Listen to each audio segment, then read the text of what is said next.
resbalarse. ¡Túmbalo! ¡Oiga! Y las palmas arriba. ¡Vamos, Perú! ¿Y qué pasó con las palmas? ¡Arriba todos! ¡Eso! ¡Con Perú danza! Yo vivo triste, el corazón me duele tanto que ya no puedo más. Yo vivo triste, Buenos días. el corazón me duele. Entre los maestros de la medicina en la primera parte del siglo XX destacan uno de ellos, del cual me voy a ocupar brevemente. Ernesto Odriozola Benavides. El profesor Ernesto Odriozola nació en Lima en 1862, hijo del no menos famoso profesor Manuel Odriozola Romero. Inició sus estudios en la Facultad de Medicina San Fernando de San Marcos. Cuando estaba en el quinto año, viajó a continuar sus estudios en Francia a propuesta de su señor padre y se constituyó en París en la Universidad de la Sorbona, graduándose en 1888 con la tesis titulada Corazón Senil, editada en francés y que a su regreso al Perú la tradujo al castellano al revalidar su título profesional, siendo publicada en la revista Gaceta de Hospitales, posteriormente por entregas entre los años 88 y 1889. Se trataba de un notable estudio académico, consecuencia de directa y profunda investigación. Los años transcurridos no han podido ofrecer alguna publicación competitiva con la del profesor Odriozola, de modo que su producción fue elocuente. Me voy a permitir leer el sumario de la obra del corazón senil.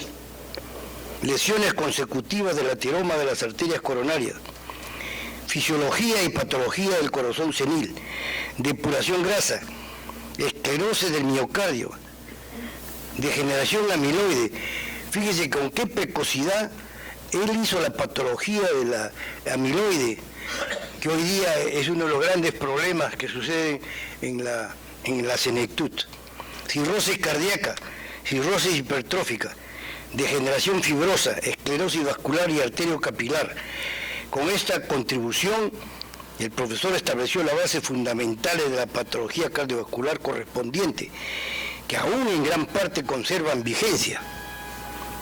Ingresó a la docencia en 1889 como profesor de clínica de mujeres. En 1891 es nombrado profesor de anatomía topográfica.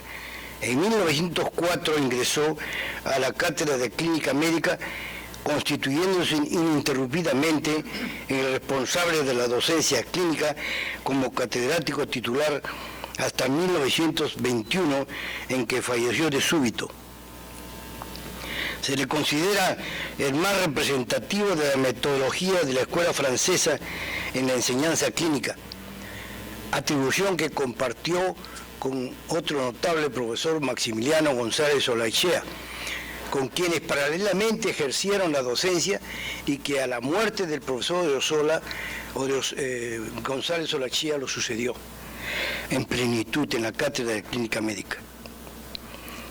Sus clases eran verdaderas exposiciones magistrales, prodigando enjundiosas descripciones de los síntomas y signos, conduciendo hacia el diagnóstico al lado del enfermo, exhibiendo no solo erudición conceptual, sino un dominio exhaustivo del idioma castellano, lo que suscitaba permanente aprecio y admiración.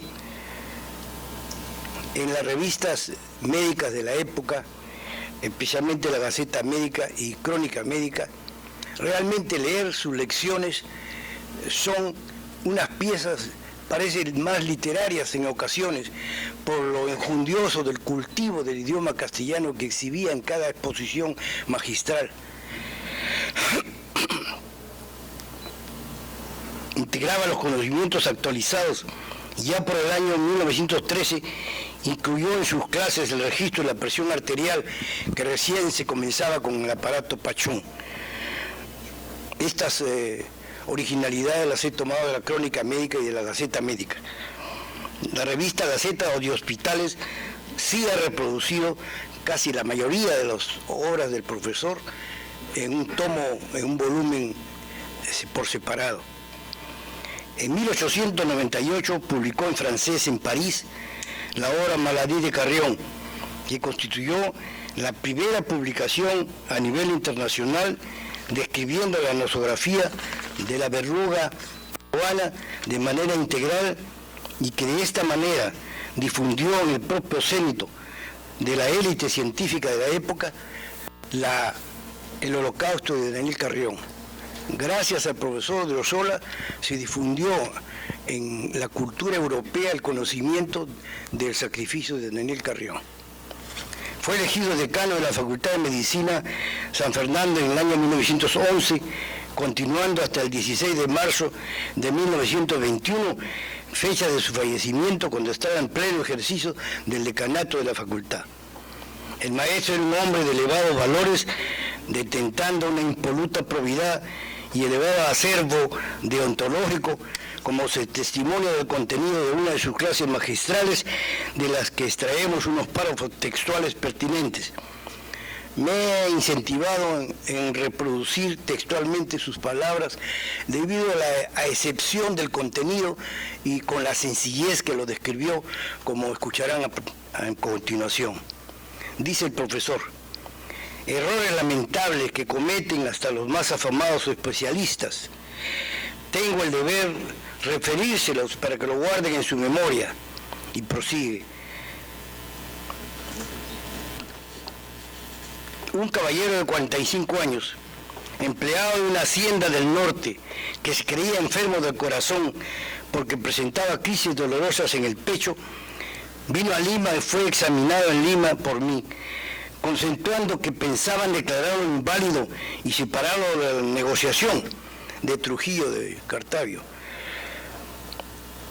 Prosigue el profesor: alarmado me visitó en mi consultorio para que lo examinara y le diera un certificado que acreditara la condición de su corazón.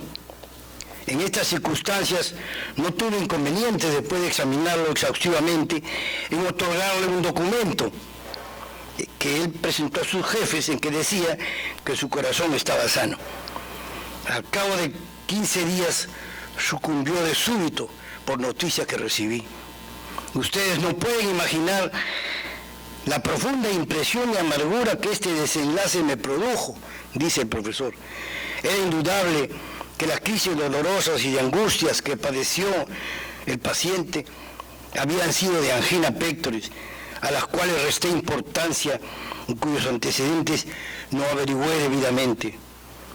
El maestro se declaró culpable del error con la solemnidad y humildad del hombre superior y próbo. No ocultó este hecho, que pudo haberlo guardado en su conciencia, prefiriendo evidenciarlo con entereza, que quizá otros en semejanza hubieran callado, aparentando una vanidosa infalibilidad personal.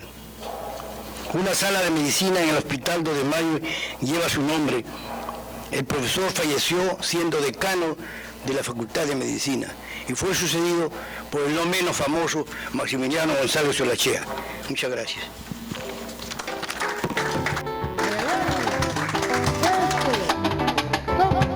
¡Arriba, Perú! Esa es mi Lima, señores.